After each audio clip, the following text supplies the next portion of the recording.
Hai hai hai, selamat datang kembali di Mimin Art Channel. Tentunya penasaran kan dengan alur cerita selanjutnya? Yuk kita langsung saja dengerin ceritanya. Bab 98, Melepasmu dengan Damai. Suara jeritan Aileen menggema di ruangan itu. Pemandangan mengerikan baru saja tersaji di depan matanya. Wanita itu pun merasakan lemas pada seluruh tubuhnya, bahkan ia merasa seperti kehilangan kemampuannya untuk berpikir. Bara tergeletak tak berdaya di lantai dengan darah mengalir dari bagian punggung. Ia baru saja menggunakan tubuhnya untuk melindungi sang nyonya bos dari tembakan. Beruntung saat akan menembakkan peluru ketiga, Gali sempat menghalangi sehingga peluru mengarah ke udara. "Lepaskan aku, biar aku membunuh Aileen sekalian." Wanita itu meraung menjerit dan memberontak, berusaha meraih kembali pistol yang tergeletak di lantai. Bak, kepalan tinju Gali mendarat tepat ke wajah Lisa, membuat wanita itu seketika ambruk. Gali belum pernah memukul wanita sebelumnya, tetapi Lisa sangat sulit dilumpuhkan. Wanita itu tergeletak dengan cairan merah mengalir di hidung. "Cepat, kami semua di sini!" teriak Gali bermaksud memanggil anak buahnya. Sementara Alpian mendesis menahan sensasi panas dan basah pada perutnya. Dari sana tampak mengalir cairan merah segar. Ia merangkak ke arah sang istri, lalu perlahan membuka ikatan yang melilit tangan dan kakinya. Begitu semua ikatan terlepas, Aileen mengubah posisi. Alpian langsung mengambruk ke pangkuan sang istri. Tatapan lelaki itu kosong, kesadarannya mulai berkurang. "Kamu tidak apa-apa kan?" lirih Alpian. Suaranya terdengar tersendat. "Aku tidak apa-apa," lirih Aileen. "Tapi kamu tertembak, Mas." Raungan Aileen menggema di ruangan itu. "Aku tidak apa-apa sayang, ini hanya luka kecil." Alpian masih berusaha menenangkan, sebab Ailis terus menjerit dan menangis. Apalagi setelah melihat kemeja putih suaminya sudah berubah menjadi warna merah. "Kamu tidak apa-apa, Aileen? Kamu tidak kena tembakan kan?" tanya Gali. "Aku tidak apa-apa, tapi suamiku kena tembak, Kak. Tolong lakukan sesuatu, kita harus cepat membawanya ke rumah sakit." "Tetap tenang, kita tidak boleh panik." Gali melirik Alpian yang sudah hampir kehilangan kesadaran. "Al, kamu masih bisa dengar aku kan? Kamu harus bertahan." Tak ada sahutan dari Alpian. Kelopak matanya semakin sayu, seluruh tubuhnya mengeluarkan keringat. Dalam hitungan menit, para pengawal sudah berdatangan. Ada yang membawa bara keluar, ada pula yang membekuk Lisa. Sedangkan Alpian digotong oleh Gali dan seorang pengawal lain. Sejak tiba di rumah sakit, Aileen belum mengucapkan sepatah kata pun. Tangisnya perlahan reda dan meninggalkan suara sesegukan. Matanya fokus pada ruangan berpintu kaca. Di dalam sana ada Alfian, Bara, dan Audi sedang menjalani operasi untuk mengeluarkan timah panas yang bersarang pada tubuh masing-masing. Bara tertembak di punggung bagian kiri, Audi di lengan kanan, sementara Alfian di perut bagian kiri. "Mau minum?" tawar Gali seraya menyerahkan sebuah botol air mineral. Aileen meraih botol air mineral pemberian Gali, kemudian meneguknya secara perlahan. Bahkan tangannya masih gemetar karena kejadian tadi. "Terima kasih, Kak. Kamu tenang saja, Alfian akan baik-baik saja. Dia pasti bisa melewati semua ini." Gali mencoba menenangkan setelah melihat betapa tegangnya Aileen. "Ini semua salahku. Seandainya sejak awal aku tahu siapa Lisa, mungkin ini semua tidak akan terjadi. Kamu sama sekali tidak bersalah, hanya Lisa saja yang gila. Tapi tenang saja, aku sudah serahkan dia ke polisi. Kali ini dia pasti akan dapat hukuman setimpal." Aileen hanya menyahut dengan anggukan kepala. Hingga beberapa menit kemudian terdengar langkah kaki saling berkejaran.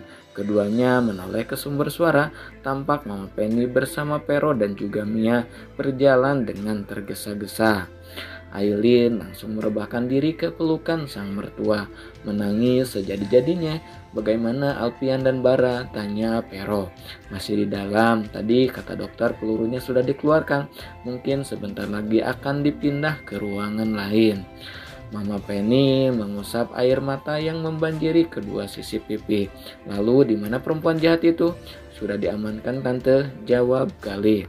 Sekarang sudah aman, Lisa tidak mungkin bisa lolos lagi. Dan dia pasti dapat hukuman berat. Pintu ruangan itu kemudian terbuka. Disusul dengan kemunculan seorang dokter bersama beberapa perawat yang mendorong brangkar pasien. Mia menarik napas dalam-dalam saat melihat Bara terbaring di brangkar pasien dalam keadaan belum sadarkan diri. Sebuah kain berwarna hijau menutupi tubuhnya. Ia melangkah mengikuti sang perawat yang hendak membawa Bara menuju sebuah ruangan. Sementara Aileen, Mama Penny, dan Gali mengikuti perawat yang membawa Alpian. "Kamu sudah hubungi keluarganya, Audi?" tanya Mama Penny. "Sudah tante, ibunya sedang dalam perjalanan ke rumah sakit." Beberapa jam kemudian, Bara mulai membuka mata secara perlahan. Rasa nyeri di punggung membuatnya tak dapat bergerak sama sekali. Melihat ruangan serba putih, ia pun menebak bahwa saat ini dirinya sedang berada di rumah sakit. "Kamu sudah bangun?" Suara tak asing itu menjadi sambutan pertama saat Bara membuka suara. Ia menatap wanita di samping. Mia terlihat khawatir dengan mata sembab. "Tidak apa-apa, Mia. Terima kasih sudah ada di sini. Kamu harus bertahan demi Alea." "Kamu tidak mau dia kehilangan ayahnya kan?" Menahan rasa sakit, Bara mengulas senyum. "Apa ini artinya kamu sudah memaafkan aku?" Mia tak segera menyahut. Kejadian ini membuka matanya untuk tidak lagi berkeras hati dan egois. Alea membutuhkan sosok ayah, terlebih Bara sudah menyadari kesalahannya dan meminta maaf. "Aku akan menghapus semua kenangan buruk di masa lalu demi Alea." Sudut bibir Bara melengkung membentuk senyum. "Terima kasih Mia, aku akan berusaha menebus semua kesalahanku dengan menjadi ayah yang baik untuk Alea. Aku janji tidak akan mabuk-mabukan dan berkencan dengan sembarang wanita lagi." Mia tertawa kecil. "Kalau kamu ulangi lagi, aku akan membawa Alea pergi ke tempat yang jauh. Dan kamu tidak akan bisa menemukannya dimanapun." Tangan Bara mengulur menggenggam tangan halus wanita itu dan meletakkan di dadanya. "Deal. Tapi sebelum itu boleh aku tanya sesuatu?" ucap Mia tampak ragu-ragu. Bagaimana dengan perempuan bernama Riana?" Bara menghembuskan napas panjang. Jika boleh jujur, ia memang belum melupakan sosok Riana, namun keberadaan Alea membuatnya mampu mengalihkan seluruh dunianya. "Lebih baik jangan bahas orang lain. Kenapa tidak bahas tentang kita saja? Kapan menikah misalnya?" Bibir Mia terkatup rapat, ada semburat merah pada pipinya. Kata dokter, Alpian kritis, dia kehilangan banyak darah. Selain itu, kondisi fisiknya sangat lemah. Ada getaran dari setiap kalinya yang terucap dari mulut Pero. Hal yang membuat Aileen merasakan lemas pada seluruh tubuhnya. Isak tangis Mama Penny memenuhi ruangan itu. Gali memeluk dan berusaha menenangkan, sementara Aileen mematung di tempat.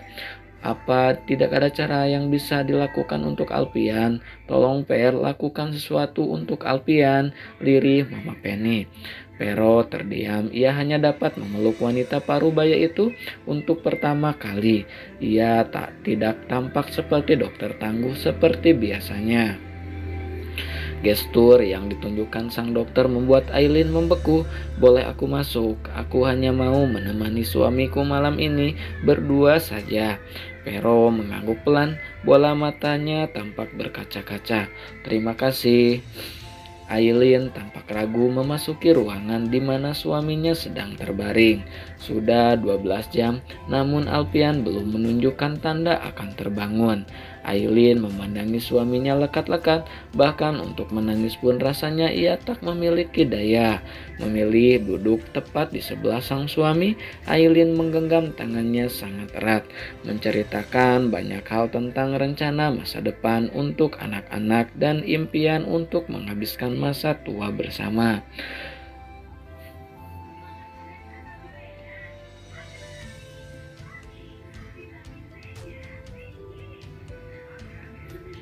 Aileen membisikkan semua keinginannya tepat di telinga sang suami, tetapi tak ada respon sedikit pun dari Alfian. Ia terdiam dengan wajah pusat. Mas, aku tahu kamu sangat lelah, kamu sudah berjuang untuk tetap hidup. Maafkan aku merasa terlalu egois karena terus memaksamu untuk bertahan. Tapi sekarang aku sadar, aku akan ikhlas melepas kamu untuk kembali ke rumahmu yang sebenarnya. Aku janji akan menjadi ibu yang kuat untuk anak-anak. Aileen merebahkan kepala di dada suaminya, memejamkan mata perlahan. Nah, segitu ya bab 98-nya. Dilanjut lagi bab 99-nya. Semuanya sudah berlalu. 5 bulan kemudian, Aileen berjalan pelan melewati beberapa makam yang berjejer rapi. Ada sebuah keranjang bunga di tangan. Mentari pagi itu cukup cerah, secerah suasana hatinya. Pelan-pelan, sayang, awas jatuh, ucapnya kepada si kecil boy yang melangkah tepat di belakang. Bisa jalan sendiri? Ia mengulurkan tangan bermaksud menggandeng putranya. Boy bisa jalan sendiri mah, jawabnya. Ya udah, hati-hati, jangan lari. Ya mah. Keduanya melewati beberapa baris makam lagi, hingga akhirnya tiba di barisan paling ujung.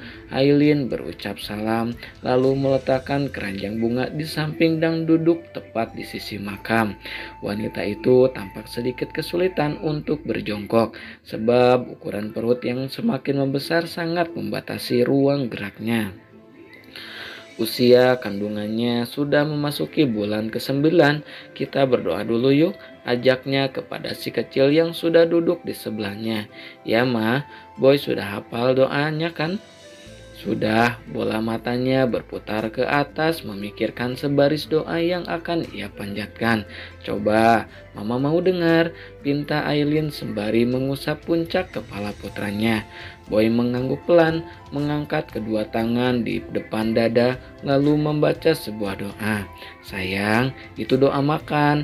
Protes Aileen membuat si kecil menutup mulut dengan telapak tangan. Oh iya, Boy lupa, maaf ma. Tertawa kecil, Aileen kembali membelai puncak kepala si kecil dan mulai mengajari doa yang benar. Boy dengan cepat dapat mengingat kembali. Selepas berdoa, keduanya meletakkan bunga berwarna merah muda di atas makam. Aileen melukis senyum di sudut bibirnya sambil mengusap nama yang tertera pada nisan. Tak terasa matanya melelehkan cairan bening, namun segera ia hapus agar Boy tidak melihat. Mama, kalau orang meninggal itu perginya ke surga ya? Tanya Boy ketika melihat suram di wajah sang mama. Kalau orangnya tidak nakal, ya masuk surga sayang. Boy nggak mau nakal mah, biar nanti bisa ketemu di surga sama mama dan papa. Iya sayang. Aileen menciumi kening putranya. Selepas mengunjungi 2 makam lainnya, Aileen segera beranjak di depan gerbang komplek pemakaman elit itu. Terlihat Joe dan beberapa pengawal lain. Sejak kejadian penculikan 5 bulan lalu, Aileen selalu diawasi kemanapun ia melangkah.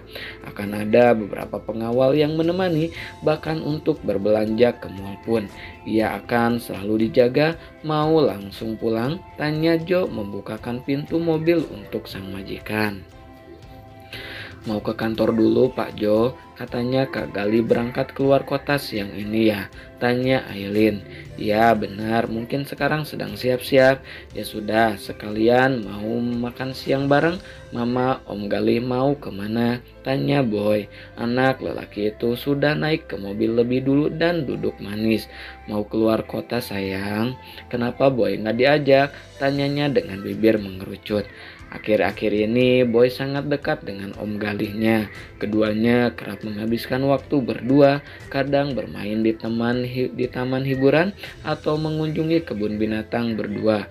Bahkan Galih pernah membawa Boy ke Singapura hanya untuk membeli es krim yang sedang viral. Kan Boy belum libur sekolah, nanti kalau liburan mau ke Disney sama Om Galih kan? Tapi masih lama, cicit Boy seolah tak sabar. Yang sabar nak, tidak lama lagi. Boleh ajak Dedek Alea enggak? Tawar Boy. Nanti siapa yang jagain Dedek Alea di sana? Kan ada Boy sama Om Galih, ucap Boy penuh semangat. Aileen hanya tertawa mendengar celotehan putranya. Nanti papanya Dedek Alea marah anaknya dibawa pergi sama Boy. Enggak mah, Boy sama Om Bala kan bestie. Tawa bibir Aileen semakin terdengar jelas. Bagaimana anak sekecil Boy bisa mengenal arti kata bestie? Asal kelakuan jangan kayak Om Bara, mama jewer nanti. Om Bala kan keren mah, ada lukisan di punggungnya. Tato, jangan ih jelek, ucap sang mama. Kata Om Bala keren, pokoknya tidak boleh. Bibir Boy kembali mengerucut, matanya melirik Jo yang sedang tersenyum. Oh iya, dokter Pero barusan telepon. Katanya sore ini ada janji dengan dokter kandungan. Ucap Jo mulai menyalakan mesin mobil. Aileen menghembuskan napas panjang. Tangannya bergerak mengusap perut. Ia tersenyum saat merasakan adanya gerakan aktif dari sepasang anak kembarnya. Jadwal operasi tinggal 2 minggu lagi. Sepanjang menjalani kehamilan kedua, ini Aileen agak rewel. Kadang ia kesulitan mencari posisi tidur yang nyaman di malam hari. Aku hampir lupa, nanti sore saja ke rumah sakit. Kebetulan aku memang mau konsultasi, ucap Aileen. Oh ya, tolong hubungi Bara juga. Sudah beberapa kali aku dihubungi orang WO. Katanya Bara belum fitting pakaian untuk resepsi pernikahan mereka. Baik, sahut Jo. Belakangan ini Bara memang sibuk. Aileen tertawa kecil. Sibuk membujuk Mia agar mau menikah dengannya. Keduanya tertawa jika mengingat betapa repotnya si playboy Bara dalam menaklukkan hati Miandara, wanita yang telah melahirkan putrinya.